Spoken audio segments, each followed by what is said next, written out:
अजय बढ़िया कपड़ा ले एकदम। अरे एकदम बढ़िया लिया, टेंशन न ले ना हम तो भाई लेग पीस खाई। अरे साला कहाँ गई साला न। साला यार ससुर लोग के नाम ना खाई मारा था।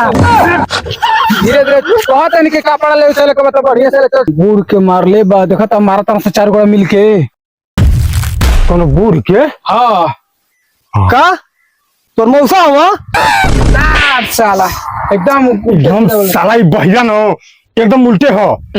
मार मार मार मार मार मार साला नाचे के नहीं थे।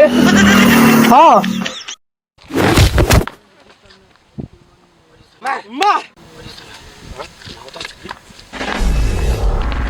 अरे चल चल चल चल चल चल चल चल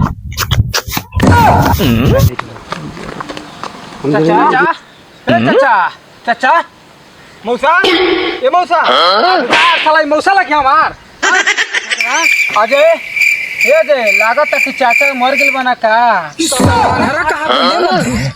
साल लिया चल ले चला तुम थोड़ा दौरी सुन ले बुलावा औरी सारे लिया चल तेरे